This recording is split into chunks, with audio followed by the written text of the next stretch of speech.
We shall begin this module by discussing about fiscal policy. Fiscal policy deals with the taxation and expenditure decision of the government. It refers to the changes in government expenditure and revenue to influence the level and pattern of economic activity. The Indian Constitution provides the overreaching framework for the country's fiscal policy. India has a federal form of government with taxing powers and spending responsibilities being divided between the central and the state governments as well as a third tier of government at the local level. But the taxing abilities of the state do not necessarily commensurate with their spending responsibilities. Some of the centre's revenues need to be assigned to the state government on the basis of the recommendations of the Finance Commission every 5 years. The Constitution also provides that for every financial year, the government shall place before the legislature a statement of its proposed taxing and spending provisions for legislative debate and approval. This is referred to as budget. The central and the state governments each have their own budgets. Besides the annual budgetary process, since 1950, India has followed a system of 5-year plans for ensuring long-term economic objectives. The main fiscal impact of the planning process is the division of expenditures into plan and non-plan components. The plan components relate to items dealing with long-term socio-economic goals and often relate to specific schemes and projects. These are usually routed through central ministries to the state governments for achieving certain desired objectives. On the other hand, the non-plan expenditure broadly relate to routine expenditure of the government for administration, salaries and the like. Taxes are the main source of government revenues. These can be direct as well as indirect, which can be collected at central, state as well as local levels. After studying this module, you shall be able to know about the instruments of fiscal policy in India, examine the trends in deficits and debts in India, understand the various indicators of measuring deficit in India, understand the changes in the value of indicators of debt in India, and examine the debt sustainability at the state levels in India.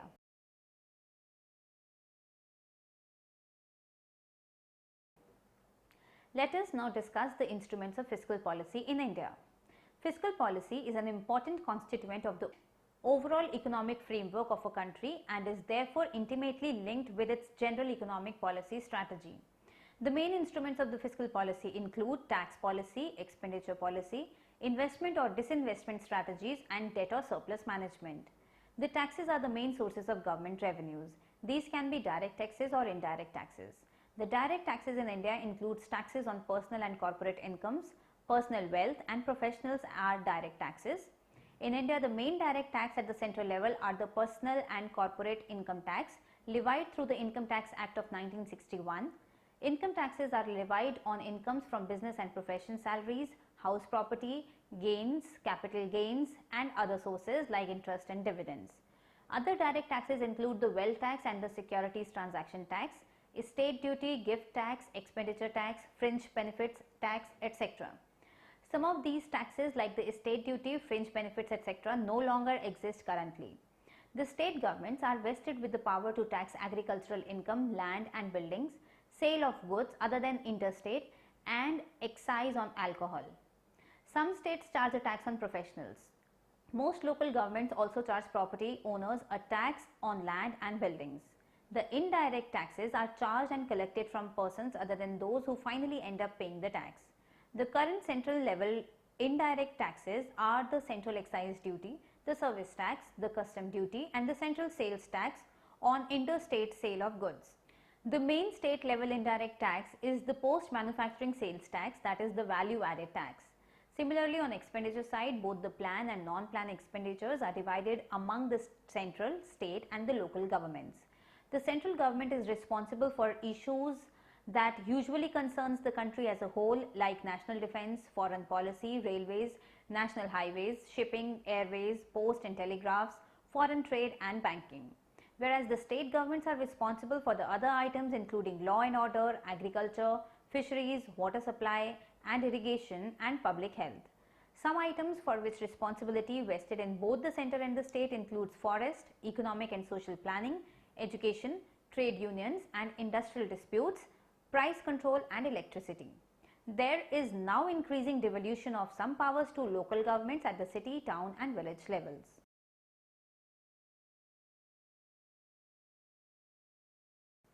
Moving on to discuss the deficit and the debt in India. In any developing economy, the responsibilities of the government are always higher than the resources they can use for this purpose. This results into fiscal deficit. Like any developing economy, India too has a long history of running huge fiscal deficits. A higher fiscal deficit can be financed through domestic borrowings and external borrowings or by printing money. Excessive domestic borrowing can put upward pressures on interest rates, while external borrowings may result in an external debt crisis. Printing money would invariably lead to high inflation.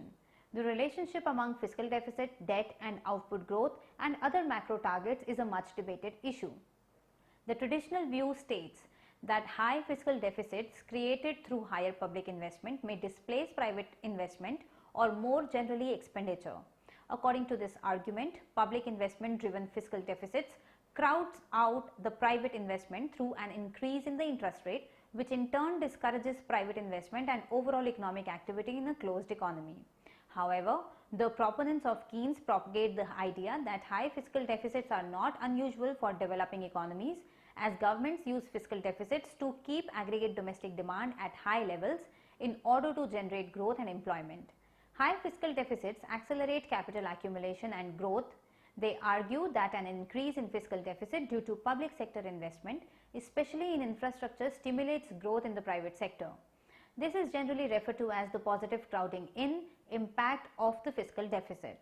In Indian context, it is important here to quote the RBI study of 2001, which shows that an attempt to raise public consumption to revive aggregate demand will crowd out both private consumption and private investment with no long-run positive impact on output growth. This study found that public investment in manufacturing appears to adversely affect the private investment. However, government expenditure on infrastructure crowds in the private investment. However, RBI analysts agree that excessive government consumption expenditure has a negative impact on growth. Therefore, it must be curtailed. Thus, in the case of India, fiscal imbalances have remained a cause for concern in the recent years. Despite impressive increases in the revenue productivity from direct taxes, there is a fear that fiscal imbalances will worsen, causing interest rates to harden and crowd out the private investment. Thus, the concern have been voiced about controlling the public spending and fiscal deficit. On the one hand, the government has to raise the public spending to boost the economy, and on the other hand, the fiscal deficit has to be controlled in order to avoid its ill effects. In this context, we can examine the change in deficits and debts in India over a period of time.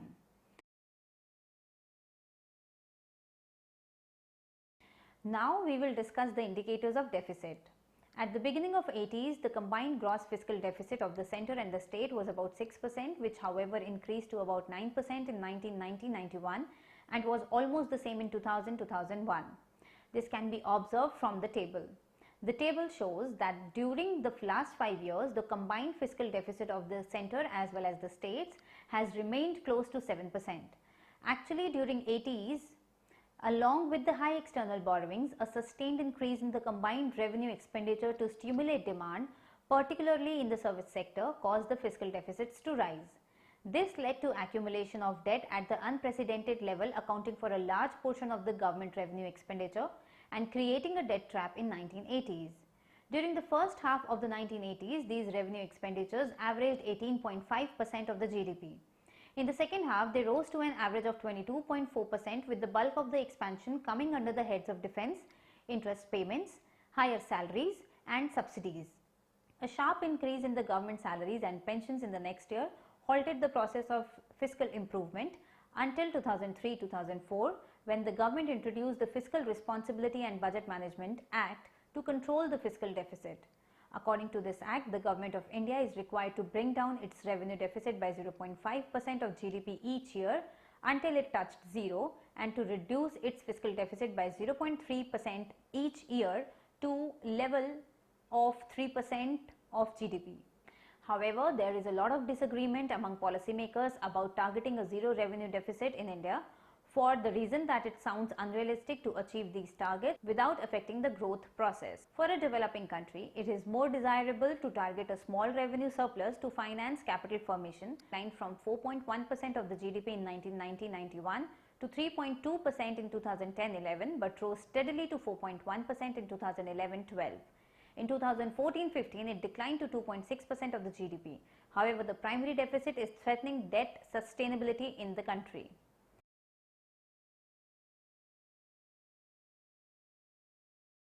Let us now discuss about the indicators of public debt in India.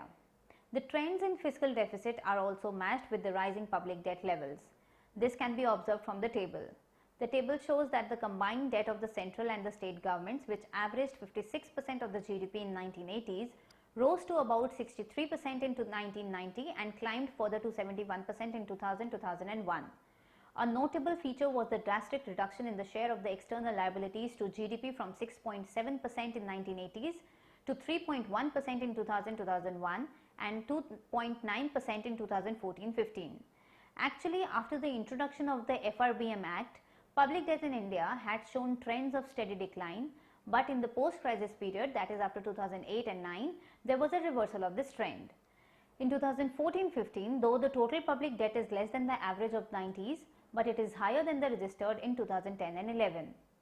We can see from the table that the total public debt in India increased from 65.5% of GDP in 2010-11 to 67% in 2014-15. The fluctuations are much wild actually between 2000-2001 and 2010-11. These trends also point to one of the main deficiencies in the FRBM Act, namely the failure to set a cap on the public debt. There is little doubt that the FRBM Act put the country on a higher growth trajectory by reducing the fiscal and primary deficits, but a second fiscal system also needs to have in place measures to control the debt to GDP ratio. The rise in public debt can be attributed to sharp rise in the primary deficit. Principally, the ratio of debt to GDP will keep rising if there is a primary deficit or if the interest rate on debt exceeds the growth rate of GDP. As after financial crisis, the growth of GDP has slowed down, there are greater concerns regarding the sustainability of such high levels of public debt. Following the austerity measures to get an early exit from the high fiscal deficit regime and following the principles of fiscal responsibility are highly propagated. However, there is little consensus on the ideal debt to GDP ratio for the economy. Internationally, the Maastricht Treaty has set the tolerable debt level at around 60% of GDP for the European Union countries. The 12th Finance Commission had recommended an even lower target of 56% over a period for India. The budget 2015-16 was presented as the first year of the 14th Finance Commission. This Finance Commission has recommended an increase in states' share in gross tax revenue from 32% to 42%, which means greater resources with the states. Apart from containing growth in expenditure, the reduction in fiscal deficit is planned to be achieved in conjunction with targeted revenue augmentation, both through tax and non-tax revenues. Despite the growth rate improving in the current financial year, easing of inflation implied lower growth in nominal terms. Thus, tax revenues continued to be lower than the budgeted level. Given the resource constraint under low tax to GDP ratio, only option to raise additional resource remains through borrowing. In India, debt policy is driven by the principle of gradual reduction of public debt to GDP ratio so as to further reduce debt servicing risk and create fiscal space for developmental expenditure. Indian debt profile is characterized by reliance on domestic market borrowings with market determined rates rather than administered rates. Pursuing with government's commitment to carry on with the fiscal consolidation measures, the fiscal deficit for 2015-16 is budgeted to decline to 3.9% of the GDP. Total borrowings requirement for 2015-16 has been budgeted at Rs 5,55,649 crores. Net market borrowing, which is adjusted for repurchases or switches in 2015-16 of Rs 4,56,405 crores has been budgeted to finance 82.1% of the gross fiscal deficit. The net market borrowing projection shows an increase of 2.1% over the previous year. In terms of GDP, however, net market borrowings are budgeted to decline to 3.2% as compared with 3.5% in the previous years.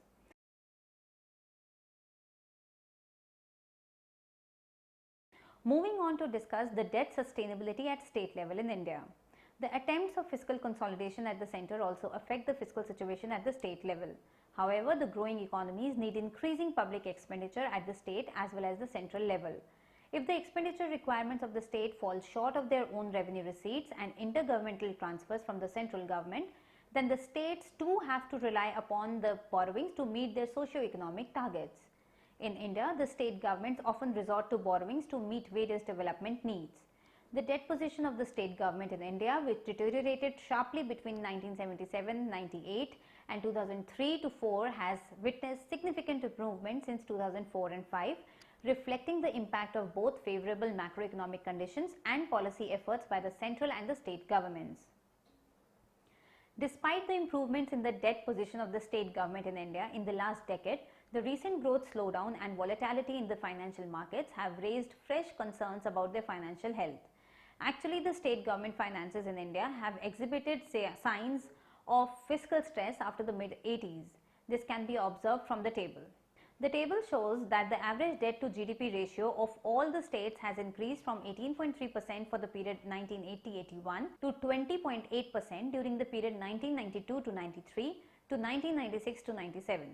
The period from 97-98 to 2003-2004 witnessed a sharp increase in this ratio and reached at 26.9%, but it declined to 26.4% during the period 2004-5 to 2012-13. We can also observe that the special category states have much higher debt to GDP ratio, and it has been increasing ever since the period 1992-93 to 1996-97. At the disaggregated level, the states of Punjab, Bihar, West Bengal and Uttar Pradesh are the states having very high debt to GSDP ratio. For Punjab, it was 37.6% in 2013-14, while for the rest of the state, it was more than 40%. Traditionally, the assessment of the debt sustainability is generally done in terms of credit worthiness and the liquidity status of the economy. For this purpose, the debt and the debt service indicators are monitored to access the existing debt as the ratio of various fiscal balances. In addition, debt sustainability is also associated with a non-financial dimension about the capacity to plan, organize and implement policies which may be both budget and debt related. Improvements in fiscal conditions creates fiscal space and enhances debt repayment capacity, while worsening of fiscal conditions entails higher borrowings, adding to the debt burden. Some of these indicators are explained here in table 4. The table gives an overview of the fiscal situation of the state of India for the period 1980-81 to 2012-13. We can see from this table that the total expenditure of the states during the period 1980-81 to 2012-13 had been higher than the total non-debt receipts. It has been 14.47% of the GDP as compared to 11.60% for the total receipts, leading to a gross fiscal deficit of 2.87% of GDP. However, the primary deficit was 1.15% of the GDP during this period. Actually, the sustainability of debt can be gauged on the basis of 6 main indicators. These are: first, rate of growth of the debt should be lower than the rate of the growth of the nominal GDP. Second, rate of growth of debt should be lower than effective interest rate. Third, real rate of interest should be lower than the real output growth. Fourth, primary balance as well as primary revenue balance should be in surplus. Fifth, revenue receipts as percentage of GDP should increase over time, but the revenue variability, debt to revenue receipts ratio, debt to tax revenue ratio and debt to own tax revenue ratio should decline over time. And sixth, interest payments as percent of GDP, revenue expenditure as well as revenue expenditure should decline over time. In this respect, the RBI study by Core etc. 2014 has analyzed the debt sustainability of the states over 4 phases, with phase 1 from 1981-82 to 1991-92, phase 2 from 1992-93 to 1996-97, phase 3 1997-98 to 2003 and 4, and phase 4 2004-5 to 2012-13. This study revealed that the rate of growth of debt of the states at the aggregate level exceeded the nominal GDP growth rate during phase 1 and phase 3. However, the real rate of interest on debt remained lower than the real output growth in all the phases except in phase 3, when it was almost equals to the real output growth. The strain on the state finances in phase 3 was reflected in deterioration in all the indicators of sustainability, with a sharp rise noticed in debt service burden. It was also indicated that the primary balance ratio was negative in all the phases, while primary revenue balance ratio deteriorated sharply in phase 3 but improved slightly in phase 4. The improvement in various debt sustainability indicators in phase 4 was driven by fiscal correction measures undertaken by the state governments, debt restructuring initiatives of the central government based on the recommendations of the 12th Finance Commission, along with the favorable interest rate environment. Interest payments, which had crossed 1/5 of the revenue receipts during phase 3, declined to around 16% in phase 4. However, the debt repayment capacity and interest burden indicator in phase 4 lagged behind their respective performance levels achieved in phase 1. The positive gap between the rate of growth of GDP and effective interest rate in all the phases except phase 3 turned out to be a predominant factor that influenced the movement to debt GDP ratio during the period under review. It may be seen that the most of the states have met two of the debt sustainability conditions during the latest phase, that is phase 4. Similarly, the rate of growth of GSDP is higher than the effective interest rate in all the states. However, the third condition, that is the rate of growth of public debt, should be lower than effective interest rate, is met by only two states, viz. Bihar and Odisha. On the basis of these results, this RBI study argues that while most of the debt sustainability indicators showed significant improvements during 2004-5 to 2012-13 compared to the earlier phase, debt repayment capacity and interest burden indicators lagged behind their respective performance levels achieved during 1981-82 to 1991-92.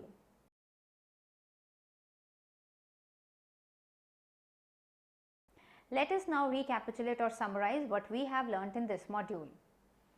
India is a federal form of government, and therefore the responsibilities and rights are also shared between the center, state and other levels of the polity and administration. This is also true for fiscal management of the country. The central government is responsible for the issues that usually concern the country as a whole, like national defense, foreign policy, railways, national highways, shipping, airways, post and telegraph, foreign trade and banking. The state governments are responsible for other items including law and order, agriculture, fisheries, water supply, irrigation and public health. Like any developing economy, India too has a long history of running huge fiscal deficits. The relationship among fiscal deficit, debt and output growth and other macro target is a much debated issue. However, the proponents of Keynes propagated the idea that high fiscal deficits are not unusual for developing economies, as governments use fiscal deficits to keep aggregate domestic demand at high levels in order to generate growth and employment. But lately, the government of India is trying to control the fiscal deficit and the debt under the Fiscal Responsibility and Budget Management Act. This has led to improvements in fiscal indicators in the recent time periods. Same can be observed at the state level. At the state level, it has been found that while most of the debt sustainability indicators have shown significant improvements in the latest phase, as compared to 1980s and 90s, the debt repayment capacity and interest burden indicators still lag behind as compared to their positions in earlier time periods. Still, the fiscal position of India can be stated to be moving on the path of improvement.